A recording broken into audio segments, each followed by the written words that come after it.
আমরা অনেক সময় কৌতূহলের বশে এমন কিছু জায়গায় চলে যাই যেখানে যাওয়া কখনোই উচিত না। কারণ কিছু জায়গা আছে যেগুলো পৃথিবীর মানচিত্রে থাকলেও মানুষের জন্য তৈরি নয়। আজ আমার গল্পটা শুনলে আপনারা বুঝতে পারবেন আমি কেন এই কথা বলছি। আমার অনুরোধ, গল্পটা শেষ পর্যন্ত শুনবেন। আমার নাম শ্যাম। আমার বাড়ি বাঁকুড়া ডিস্ট্রিক্টের ধলডাঙ্গা বলে একটা ছোট্ট গ্রামে। আমি পেশায় একজন ফটোগ্রাফার। আমার একটা ছোট স্টুডিও আছে যেখানে আমি পাসপোর্ট সাইজ ফটো, জেরক্স, কখনো কখনো অন্নপ্রাশন বাড়ি বা বিয়ে বাড়ি এগুলো ভিডিওগ্রাফি করে থাকি। এরই পাশাপাশি আমি ইউটিউবের জন্য ডকুমেন্টারি টাইপ ভিডিও বানাই। লোকাল ইতিহাস, গ্রাম, অনেক অদ্ভুত ঘটনা নিয়ে এইসব আর কি।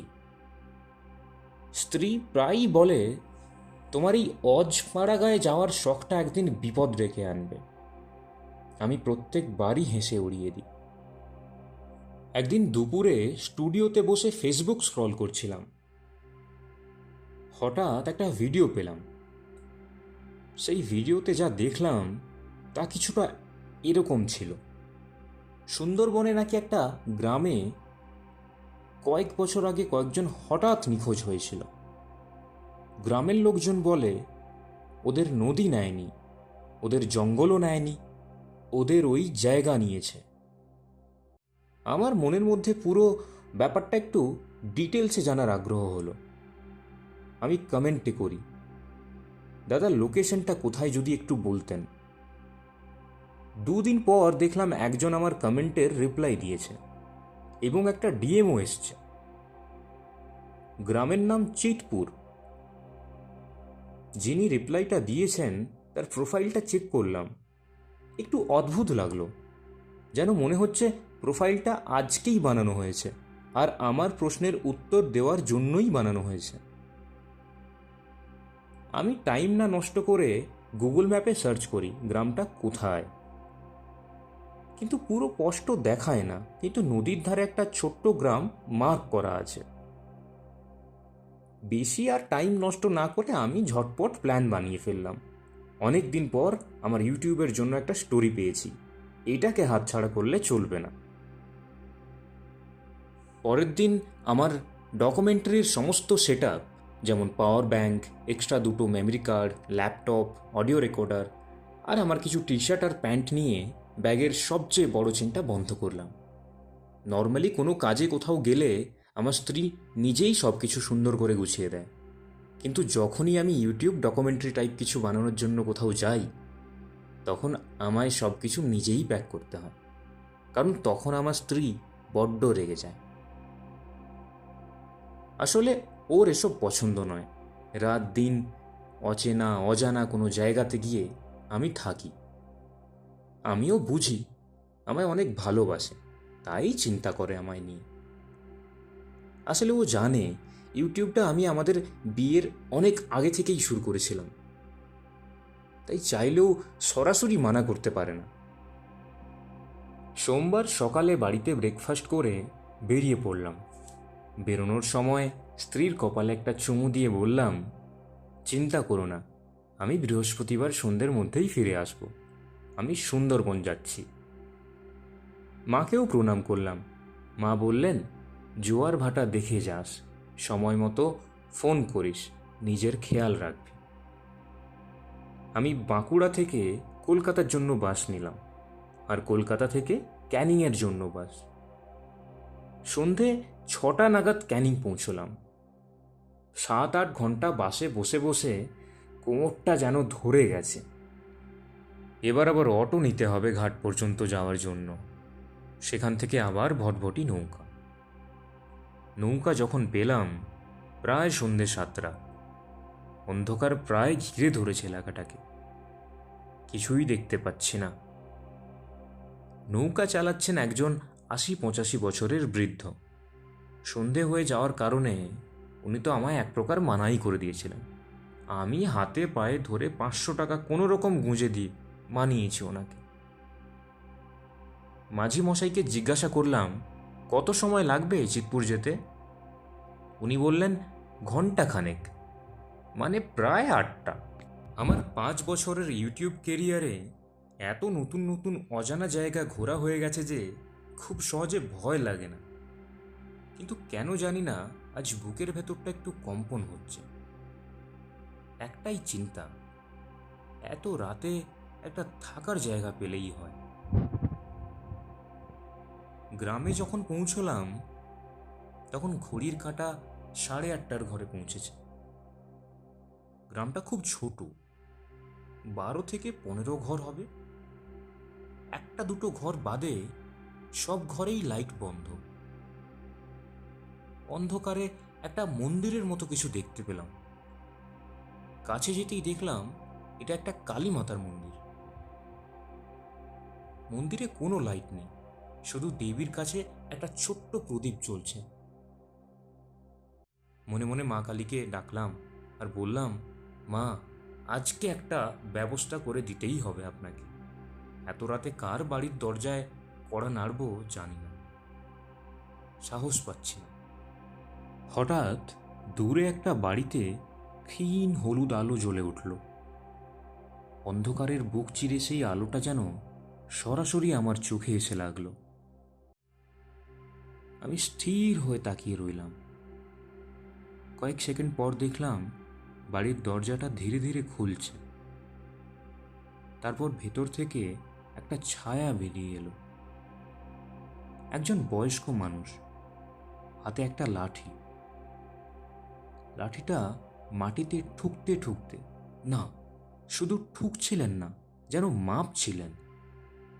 প্রতিটা পা ফেলার আগে লাঠিটা ঘুরিয়ে ঘুরিয়ে সামনে বাড়াচ্ছিলেন আর সরাসরি আমার দিকেই এগিয়ে আসছিলেন। সেই মুহূর্তে আমার গলা শুকিয়ে গেল। মনে হচ্ছিল উনি যেন অনেকক্ষণ ধরেই আমাকে দেখছিলেন। কিছু বলার আগেই উনি আমার সামনে এসে দাঁড়ালেন।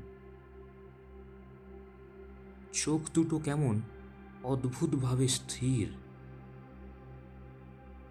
তারপর খুব ধীর কিন্তু কড়া গলায় বললেন, কে আপনি? এত রাতে আমাদের গ্রামে কি করছেন? আমাদের শব্দটার ওপর উনি একটু বেশি জোর দিলেন। আমি কোনো রকমে নিজেকে সামনে বললাম, আমার নাম শ্যাম, আমি বাঁকুড়া থেকে এসেছি। বাসটা একটু লেট হয়ে গিয়েছিল, নাহলে বিকেল 4টা-5টার মধ্যেই পৌঁছে যেতাম। উনি চুপ করে আমার মুখের দিকে তাকিয়ে রইলেন, একবারও চোখের পলক ফেললেন না। আমি তাড়াতাড়ি বললাম ওনাকে, আসলে আজ রাতটার জন্য একটু সাহায্য দরকার।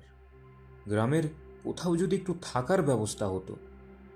আমি ডকুমেন্টারি বানাই, এই গ্রামের কিছু ঘটনা ঘটেছে শুনেছি, সেই বিষয়টা নিয়ে কাজ করছি। দুনিয়ার মানুষকে জানাতে চাই এখানে কি হচ্ছে, মানুষ কতটা কষ্টে আছে এখানে। কথাগুলো বলতে বলতে হঠাৎ বুঝতে পারলাম চারপাশের অন্ধকার যেন আরও ঘন হয়ে গেছে। দূরের সেই বাড়ির আলোটাও কেমন যেন কাঁপছে। আমি শেষবার বললাম, কাল সকালে সবার সঙ্গে কথা বলবো, কিন্তু আজ রাতটা কোথায় থাকবো বুঝতে পারছি না। উনি তখনও চুপ। ঠিক তখনই উনি খুব আস্তে বললেন, এই গ্রামে সবাই থাকতে পারে না। কিছুক্ষণ চুপ করে থাকার পর উনি লাঠিটা থামালেন, চোখ সরালেন না, শুধু গলাটা একটু নিচু করে বললেন, ঠিক আছে, আজকের রাতটা আমার বাড়িতে থাকতে পারেন, তবে ভোর হওয়ার আগে পর্যন্ত বাইরে বেরোবেন না। কেন যেন মনে হয় শেষ কথাটার ভেতরে একটা অদ্ভুত চাপা সতর্কতা ছিল। আমি আর কিছু জিজ্ঞেস করলাম না। এই অবস্থায় আশ্রয় পাওয়াটাই বড় কথা। উনি ঘুরে দাঁড়ালেন। আমি ওনার পেছন পেছন হাঁটতে শুরু করলাম।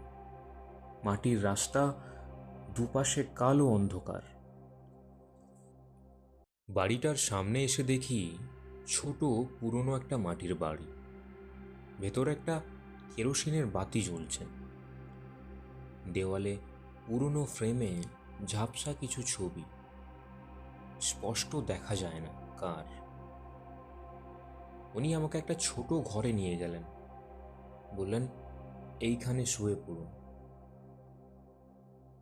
শোবার আগে একবার ভাবলাম ওনাকে জিজ্ঞাসা করি গ্রামের সেই ঘটনার ব্যাপারে, কিন্তু দরজার ওপাশে তখন কোনো শব্দ নেই।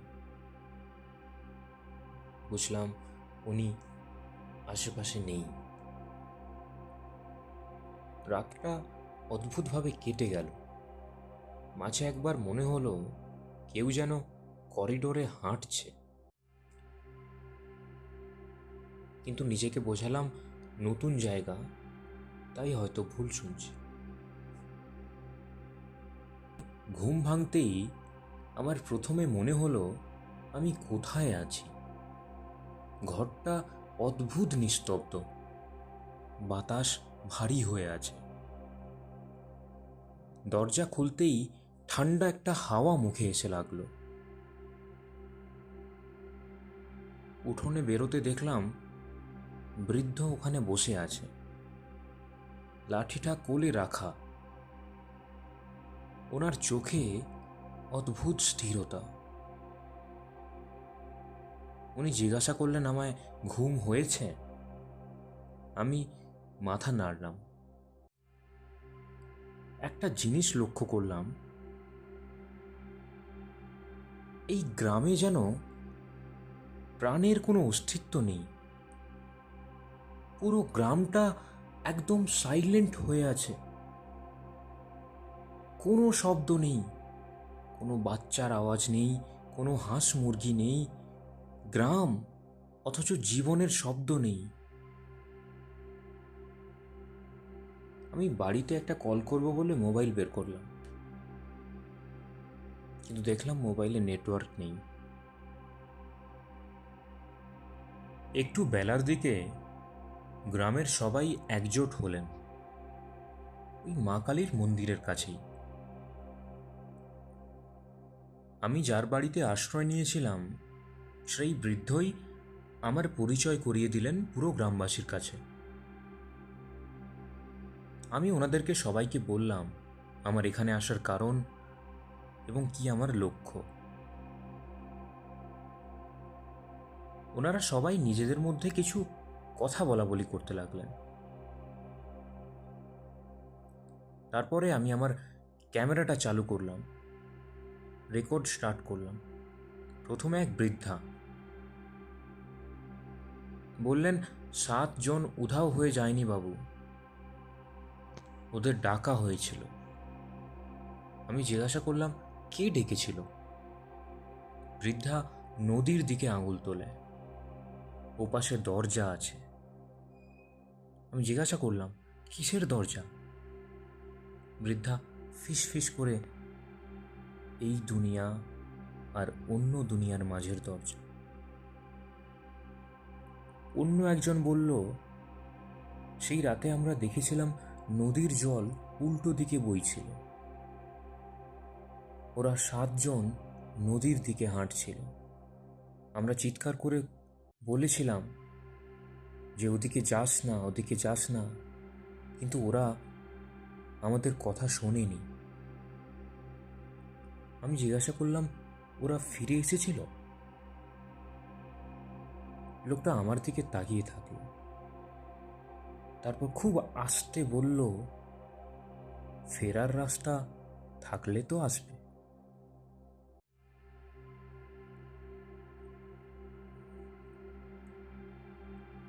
একটু পরে আরেকজন ওখানে বললেন, 25 বছর আগে গ্রামের 7 জন প্রভাবশালী মানুষ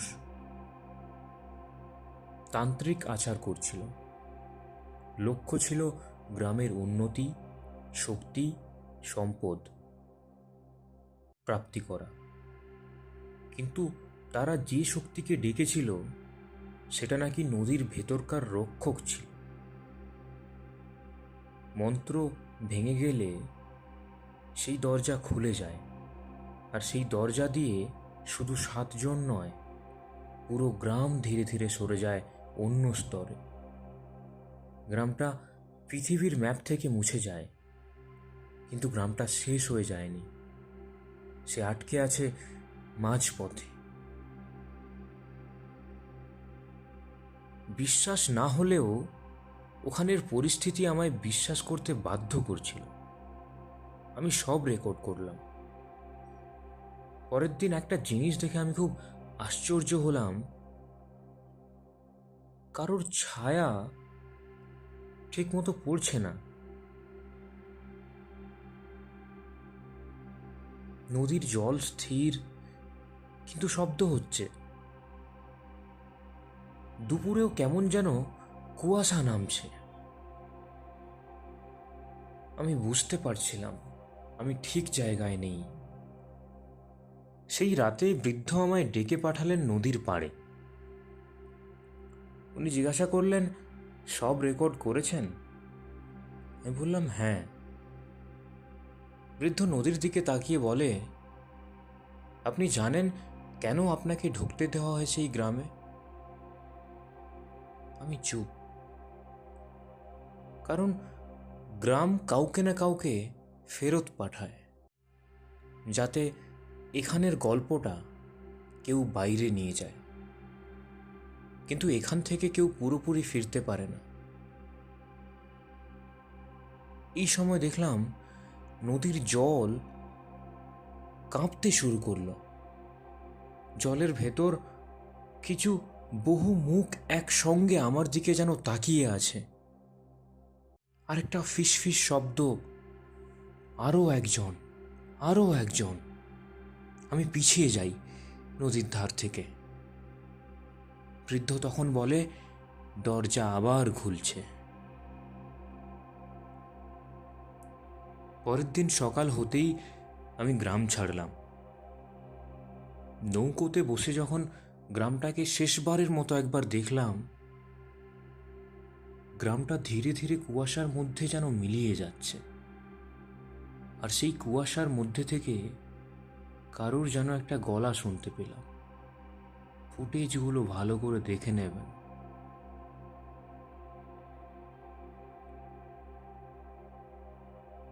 বাড়ি ফিরেই রাতেই ল্যাপটপ খুললাম।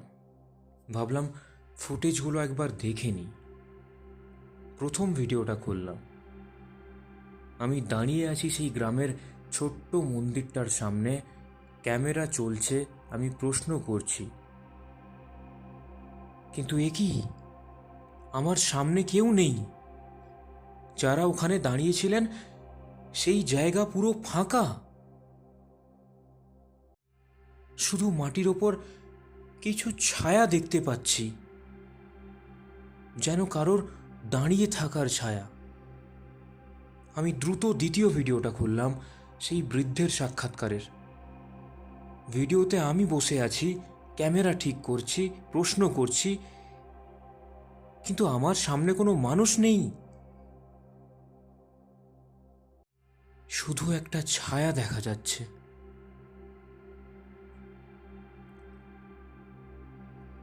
আমি প্রচণ্ড ঘেমে গেছি।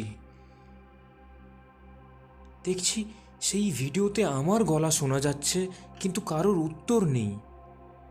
আমি হঠাৎ ভিডিওর ডিটেলসটা চেক করলাম।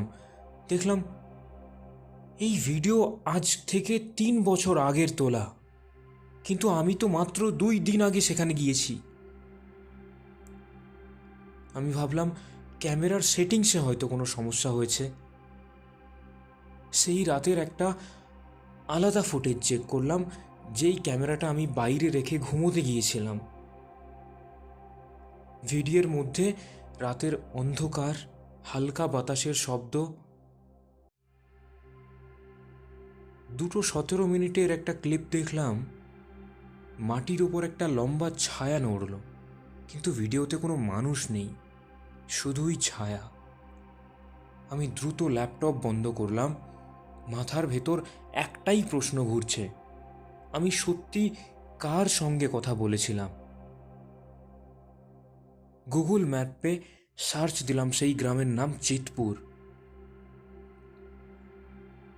কিছুই এলো না। আমি সেই লাইভ লোকেশনটা খুললাম যেটা দিয়ে আমি এই গ্রামে পৌঁছেছিলাম। ম্যাপে শুধু একটা নীল নদী দেখা যাচ্ছে, আর লোকেশন দেখাচ্ছে নদীর মাঝখান। কোনো গ্রাম নেই, কোনো রাস্তা নেই। আমি স্ক্রিনের দিকে তাকিয়ে তাকিয়ে ভাবলাম, আমি এই 2 দিন কোথায় ছিলাম? যাদের সঙ্গে কথা বলেছিলাম তারাই বা কারা ছিল?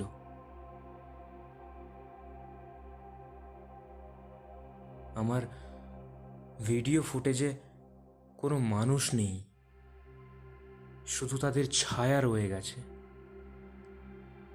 আমার ডকুমেন্টারি আজও অসম্পূর্ণ রয়ে গেছে। এই ছিল আজকের গল্প। গল্পটি যদি ভালো লেগে থাকে তাহলে লাইক শেয়ার অ্যান্ড কমেন্ট করতে ভুলবেন না, সাবস্ক্রাইব করতে ভুলবেন না। Thank you so much.